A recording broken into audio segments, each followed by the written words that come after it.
Coucou à tous, aujourd'hui j'aimerais parler de mon expérience et de mes théories sur le walk-in en spiritualité. Pour donner une définition un peu plus générale, le walk-in est une interférence et un contact entre deux âmes, entre force et vitalité. Il peut s'agir aussi d'un échange définitif qu'une âme a passé envers une autre âme euh, pour que l'autre puisse s'incarner dans un corps et que l'âme qui était là dans ce corps en premier lieu puisse retrouver des structures un peu moins terriennes pour aller vers l'éternité, le cosmos, les noms qui sonnent le mieux pour vous en tout cas. Ma théorie va plutôt concerner le masculin sacré et le féminin sacré. S'il y a eu un walk-in, par exemple, l'âme qui a incarné ce corps est de polarité yang, car je ne le reconnais pas comme la mienne. Moi, je suis quelqu'un de polarité yin, qui est très introverti. Et donc, pendant mon enfance, j'ai constaté qu'il y avait une nette différence avec ma personnalité. Et c'était vraiment un autre enfant qui porte le même prénom d'origine et qui a aussi des caractéristiques, malgré moi, qui sont diamétralement opposées à ma personnalité. En me voyant parfois dans le miroir, j'ai aussi cette impression que cette âme, qui est remontée au ciel depuis longtemps, cherche à me contacter. Je ne me sens pas lié à ce prénom. Mouloud, quelqu'un m'appelle comme ça, en tout cas, le premier réflexe que je vais avoir, c'est de l'ignorer. Parce que pour moi, je m'appelle Samy. C'est peut-être pourquoi depuis tout petit, j'ai cherché à m'identifier autrefois et puis à porter un second prénom, qui est mon prénom, en tout cas, que je porte le plus souvent. Et d'ailleurs, quand je fais pas mal de rencontres, ce que j'ai constaté, c'est que j'ai honte de ce premier prénom et que j'utilise le second pour dévoiler qui je suis, parce que ça me laisse plus de place. Le premier prénom, disons, m'étouffe fortement. Quand je me connecte au prénom, Samy me renvoie l'élément de l'air, de l'eau, donc une énergie très éthérée qui a besoin de renouveau. Le soleil aussi a son importance, puisque Samy égale soleil, dans mon rapport à l'énergie, tandis que le second prénom, Mouloud, est un peu plus enraciné vers la terre, plus ancré dans la matière et dans l'histoire, puisque ce prénom appartenait déjà à mon grand-père, et donc il a un impact transgénérationnel qui est très très fort, et il est censé épurer la lignée antérieure de ma famille.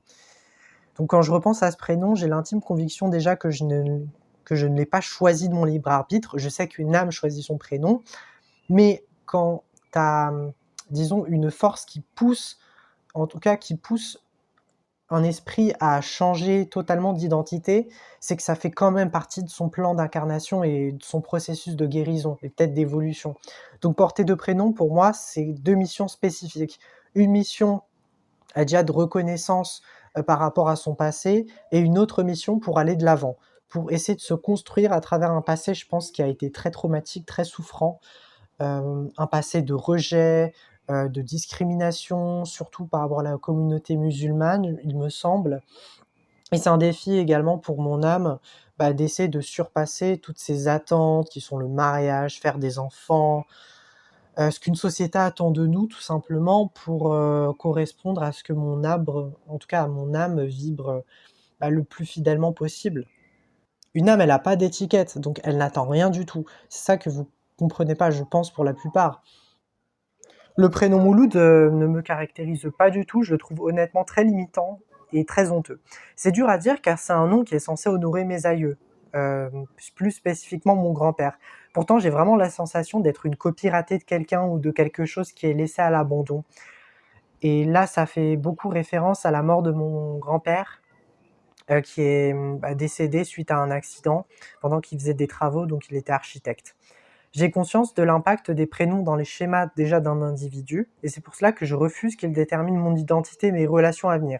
Pourtant, je me sens comme enchevêtré dans un miasme de croyances, de comportements qui sont malgré moi déjà programmés dans mon corps et dans mon esprit aussi, hein. Et ça laisse vraiment un gros impact. Je sens vraiment une grosse présence en moi. C'est comme si je devais tenir un bagage qui ne me correspond plus, mais qui pourtant fait partie de moi. J'aime bien l'image de l'empreinte très grasse, très, très sinistre, très glauque, qui laisse des cicatrices et qu'on peut pas enlever. Ou en tout cas, qui va cicatriser, mais très, très doucement. Et il faut prendre le temps aussi d'essayer de comprendre ses blessures et de pas vouloir que ça s'efface directement. Et là aussi, c'est une question de compréhension. et surtout il faut avoir, je pense, une grosse dose d'amour envers soi-même pour avoir, cette patience et cette compassion surtout. Peut-être aussi que j'évoquerais, déjà le lien entre mon signe astrologique, Cancer, et la raison du pourquoi j'ai été transféré. Quand je parle de transféré, je fais vraiment référence au fait que moi je me considère comme une autre âme qui est venue s'incarner pendant, que l'autre âme avait pris mon corps, donc dans l'enfance. Donc c'est comme si j'étais l'âme qui était venue, qui avait fait un accord avec l'âme précédente et qui réintègre ce corps, et c'est pourquoi j'ai vraiment la sensation d'avoir une seconde vie où, quand je regarde déjà mes photos quand j'étais petit, je me sens pas très lié à cet enfant intérieur. C'est comme si je faisais la connaissance d'une personne, d'un étranger, qui avait certes ce corps, mais moi je me sens pas lié à cet enfant intérieur, comme on peut le voir dans les hypnoses spirituelles, les méditations. Moi, quand je me reconnecte avec un autre enfant intérieur, j'ai vraiment cette sensation de malaise quand je le vois, parce que je me dis: «Mais c'est pas moi ça. Moi, j'ai jamais été un enfant. Moi, je veux pas être un enfant. Je veux jamais redevenir cet enfant». En tout cas, je me suis toujours considéré comme un adulte, et même pendant que j'étais enfant, j'avais cette sensation-là, de décalage vis-à-vis des autres, de me dire: «Mais qu'est-ce que je fous là, quoi?» Un grand-père dans un corps d'enfant. C'était l'image symbolique, hein, que j'avais, que je ressentais au plus profond de moi-même, au plus profond de mon âme. Déjà au début de mon enfance, je remarque que je n'avais pas du tout les mêmes centres d'intérêt. Ma mère m'avait raconté que quand j'étais enfant, j'aimais beaucoup les voitures, les dinosaures. J'avais déjà cette notion de trier différentes espèces, par exemple les tigres, les félins, les serpents. Donc j'avais déjà cet esprit assez logique.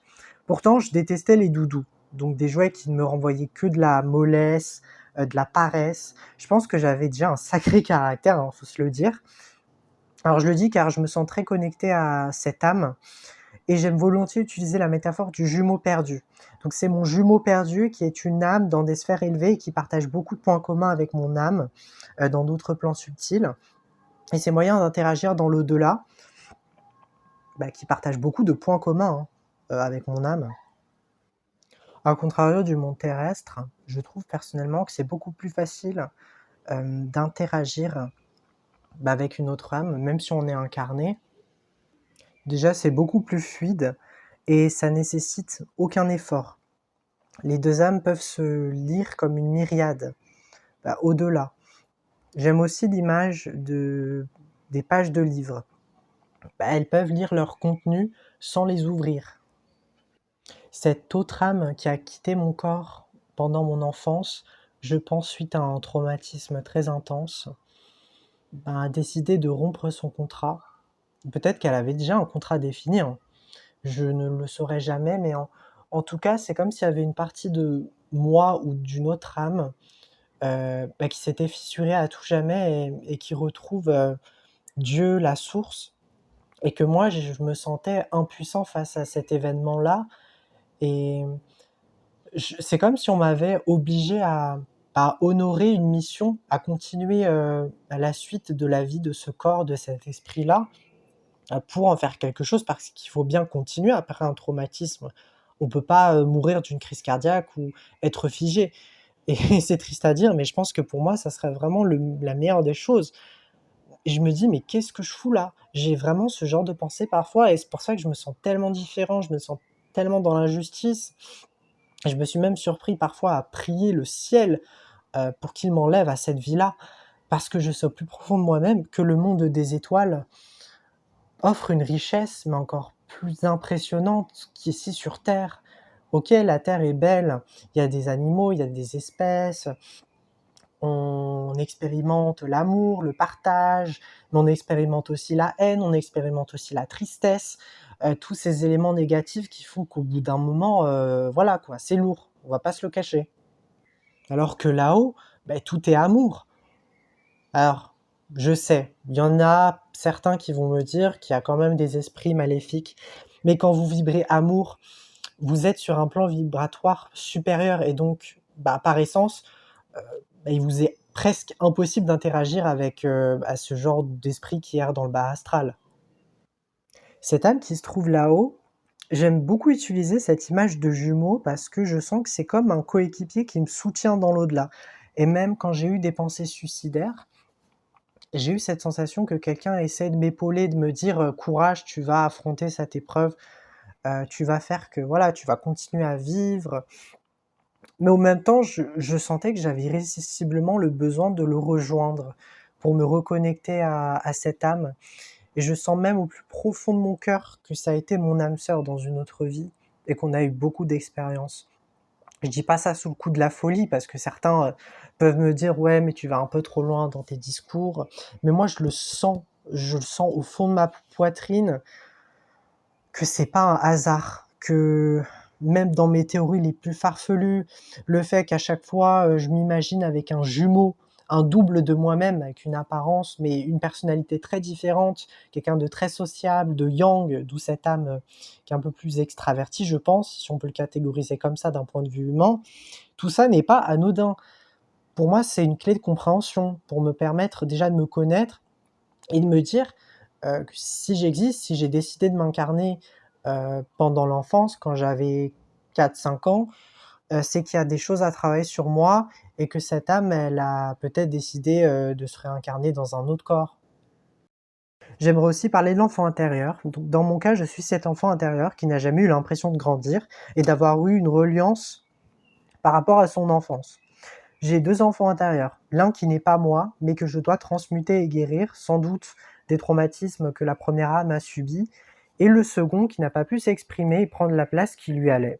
Dans mon cas, je ne dirais pas qu'il faudrait aller le chercher, car cela reviendrait à dire, qu'il faudra arracher un cadavre de la terre afin de le réanimer, ce qui serait déjà absurde, grotesque et incompréhensible. Il faudrait plutôt le canaliser et lui faire prendre conscience que son corps a changé, et qu'il n'est pas seulement la source de tous les conflits ou une conscience désincarnée qui ne voit qu'en la vie voilà, des fragments sans intérêt. Et par rapport à mon signe astrologique, le cancer, c'est le rayonnement, l'absorption des couleurs, des émotions, à la manière d'un arc-en-ciel qui s'exprime par son rayonnement soudain.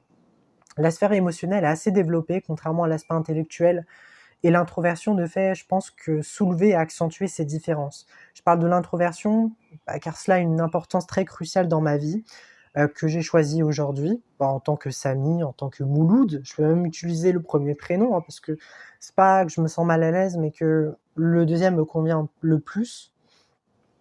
Et contrairement à l'extraversion, un introverti va chercher beaucoup plus à comprendre des dynamiques, des mécanismes relationnels, la psychologie, c'est pour ça que ça m'intéresse énormément, euh, et qui concerne le sens du soi dans sa globalité. Cette première âme a sans doute donc décidé de retravailler ses choix au travers d'un autre regard, peut-être qui envisage les bords sous un autre angle. Et ce que j'aime beaucoup chez en tout cas une polarité yin, c'est qu'elle a beaucoup plus accès à son histoire personnelle par l'intermédiaire de son système de compréhension. Notre monde intérieur, je pense, en tant que personne introvertie, est beaucoup plus riche, beaucoup plus exploitable qu'une personne extravertie. Parce que par définition, un extraverti va chercher le contact à l'extérieur. Et donc, il va négliger son intériorité. Alors qu'un introverti va prioriser ses, ses motivations, ses passions, mais qui vont d'abord venir de l'intérieur pour ensuite s'étendre à l'extérieur. Et je dis pas que l'un ou l'autre est meilleur, ce sont des fonctionnements qui sont différents. Et c'est juste, je pense, une question d'équilibrage, d'accepter nos parts d'ombre. Et pour moi, ma part d'ombre, c'est cette part extravertie, qui a besoin de s'ouvrir, besoin de communiquer, besoin de légèreté, pas tout le temps d'analyser les choses avec minutiosité. Ça va être le travail d'une vie, hein, je pense, hein. Rien que la communication, parce que je l'ai même vu dans mes missions de vie. Cette théorie étrange du walk-in en spiritualité soulève pas mal de questions. Déjà par rapport au lien entre corps, esprit et âme, surtout par rapport à l'âme. Est-ce qu'un corps est défini déjà par une âme? Si le walk-in existe, hein, bien évidemment, ça veut dire que un corps, c'est pas nous. Un corps, c'est juste un véhicule terrestre qu'on incarne. Et une fois qu'on est mort, je trouve ça assez réducteur de pleurer un corps, d'autant plus que l'âme, elle, est partie. Et c'est pas pour critiquer, surtout dans les religions, je trouve que la mort donne un côté très morbide et fataliste à l'humain. on n'est pas seulement un corps ou un esprit, on est une âme, on est éternel par définition. Donc on s'incarne dans toutes les dimensions qui existent. À partir du moment où on est une âme, je pense que les dimensions, les espaces, la temporalité n'a aucune limite. Donc tout ce que l'on peut imaginer déjà d'un point de vue humain existe partout dans l'univers. Et ça, c'est ma conception des choses. Je sais que je pars un peu loin avec cette théorie du walk-in, mais je tenais vraiment à déjà vous la faire partager. Ça peut aussi parler d'un manque de difficulté d'incarnation, ce qui résonne fortement au fait que je me sois incarné peut-être quand j'avais 5-6 ans. En même temps, ça expliquerait déjà pourquoi je me sentirais pas du tout connecté à mon enfance, pourquoi parler du passé m'indiffère au plus haut point, alors que généralement quand tu as des traumatismes, tu vas peut-être être touché ou tu vas essayer d'avoir des mécanismes de compensation comme la fuite, l'agressivité, la mise en retrait, la dissociation. Par rapport à ces dissociations, je pense que ça me concerne également puisque j'ai des troubles dissociatifs. Mais pour autant, je sais que ça n'explique pas tout et que la psychologie, certes, elle peut m'aider sur pas mal de choses, mais la spiritualité, elle me met déjà beaucoup plus à distance vis-à-vis de moi-même et ça me permet d'avoir une compréhension des fonctionnements d'une âme, d'un esprit. Et même l'esprit, je pense, c'est une notion encore plus vaste que l'âme, parce qu'un esprit est beaucoup plus relié à la terre, à son histoire personnelle, au transgénérationnel. Et c'est un esprit qui choisit évidemment la famille dans laquelle elle va s'incarner. Une âme, elle a certaines possibilités selon son parcours d'évolution, mais pour autant, je sens qu'elle ne choisit pas tout. Et si elle choisirait tout, je pense que ça serait même un peu ennuyeux pour cette âme de vivre une expérience terrestre, puisque par définition, elle aura accès à tout. C'est tout pour aujourd'hui, j'espère que cette vidéo vous aura plu. J'ai la vive impression que j'ai parlé un peu plus vite que d'habitude. Voilà, au moins je respire, c'est fini. Je vous dis à très bientôt pour de nouvelles vidéos sur l'âme, sur l'esprit, sur la transincarnation, sur les mémoires de vie antérieure. Ce que je regrette, c'est que sa présence s'efface à cause de la matière, puisqu'elle erre dans des sphères supérieures. Cependant, dans la matière, elle peut aussi passer par la communication, soit dans des intuitions, ou bien dans, par exemple, mon épanouissement personnel. Que ça soit dans la créativité, cette âme va me communiquer ses pensées par un éclaircissement soudain, une volonté de mieux faire, même de trop faire, j'ai envie de vous dire, parce que comme je suis quelqu'un de mal canalisé, qui n'est pas du tout ancré, les réponses et les messages que vous m'envoyez cette âme vont passer par le filtre de mon esprit. Et c'est pour ça que je me sens très irascible à certains moments, voire un peu instable émotionnellement. Et du coup, cet épanouissement personnel va aussi passer par l'appropriation du corps et l'équilibrage du mental. Et ça, je vous l'ai dit aussi, d'où l'instabilité. Mon jumeau des sphères. Alors pourquoi je l'appelle comme ça? Parce que c'est un jumeau, hein. C'est une personne dont moi je suis extrêmement lié, mais qui erre dans des mondes subtils supérieurs. Ce qu'on pourrait appeler même le paradis dans certaines religions. Il est yang et il m'aide beaucoup à cheminer afin de trouver une version incarnée. Et peut-être que cette âme-là, c'est le résidu ou c'est la partie subtile d'une personne qui est incarnée dans la même temporalité que moi et qui essaye peut-être de me chercher. Donc cette âme serait sans doute la résultante de mon âme sœur sur cette terre. Et là, la théorie aussi que j'en ai, c'est que mon jumeau, peut-être que cette histoire a été inventée de toutes pièces par mon esprit, mais je sens qu'il y a une once de vérité quelque part. Soit cette âme a quitté mon corps et donc je peux communiquer encore avec elle, ou soit c'est simplement une autre âme avec laquelle je communique, ou même mon âme, ma propre âme, mais dans 2 corps différents. Et là, on va parler de transincarnation. C'est un sujet qui est assez complexe. Peut-être que j'en parlerai dans d'autres vidéos avec beaucoup plus de précision lorsque j'aurai des éclairs de lucidité, lorsque je me serai connecté suffisamment à mon âme. Généralement, quand je fais ces écrits-là, je suis vraiment dans une phase d'hyper focus. C'est comme une transe. Je sens pas mon corps. C'est comme si mon âme, elle passait à travers mon filtre et elle écrivait tout ce qui lui semblait un peu profitable à dire, pour en tout cas pour ma propre évolution. J'ai peur d'avoir faux, mais par ce yang, je sens que c'est une personne que j'ai côtoyée au lycée, qui s'appelait Sandro, qui est une personne très extravertie et je pense que je communique avec son âme pour me permettre, moi, de m'équilibrer par rapport à mon yang puisque je suis en déficit de cette énergie-là de matière, d'action, de concrétisation. Heu, je sais que je suis beaucoup plus tournée vers le yin et c'est pour ça peut-être que je sens plus les énergies subtiles que les énergies très condensées. J'ai quelques hypothèses aussi concernant la relation entre le yang sur Terre et l'âme qui habitait ce corps, lui aussi yang. Premièrement, mon jumeau est en communication avec mon âme. Ainsi, il a accès à toutes les parties de cette âme qui se trouvent sur Terre ou dans d'autres dimensions. Par conséquent, le yang est connecté d'une façon ou d'une autre avec mon jumeau. Par exemple, il peut l'aider à travailler sur lui-même, à trouver sa polarité complémentaire. La seconde hypothèse, qui pour moi est la plus crédible, je pense, c'est le walk-in qui est nécessaire afin d'avoir une réunion. Car si cette âme était restée dans ce corps, qui a beaucoup de transgénérationnel, et en plus qui est déjà de même polarité yang que mon autre, puisque ma polarité de base, je pense, était yang, et quand je suis venu m'incarner dans ce corps, moi qui ai une polarité yin, ça a fait un contrebalancier. Et donc, il est déjà de la loi de la nature, la loi aussi de rééquilibrage, qui fait que si je dois avoir une âme sœur, il faut que automatiquement elle soit de polarité yang. Si elle est de polarité yin, il n'y a pas de complémentarité et limite ça ne sert strictement à rien parce qu'on aurait exactement les mêmes traits, les mêmes similitudes. Et de toute façon, je sais qu'il faut que j'ai quelqu'un d'extrêmement différent, déjà de moi, de ma personnalité, pour me faire évoluer. Si j'ai la même personne qui me reflète trait pour trait, donc qui est casanière, introvertie, qui pense avant d'agir, il n'y aura aucune relation. Ça sera basé uniquement sur l'esprit, sur le subtil. Alors ok, c'est beau, c'est agréable, c'est doux, mais ça va jamais passer la barrière du concret, de l'action. Il n'y aurait aucun travail déjà qui va être fait, et on pourra déjà ne pas avancer, et surtout faire avancer l'autre, hein. Déjà en lui faisant faire prendre conscience de ses blessures et de sa différence. Or, en étant désincarné, le yang sert de lampe céleste, entre guillemets, au yang terrestre et le guide à sa manière grâce à leur même temporalité. Même polarité, excusez-moi. Mais on pourrait même parler de temporalité, hein, parce que l'âme, elle est intemporelle par définition. Et donc si l'âme, en tout cas qui était là dans ce corps et qui a transmuté dans des plans célestes plus hauts, communique avec mon âme sœur, la communication elle sera beaucoup plus facile parce qu'elles sont de la même polarité que moi.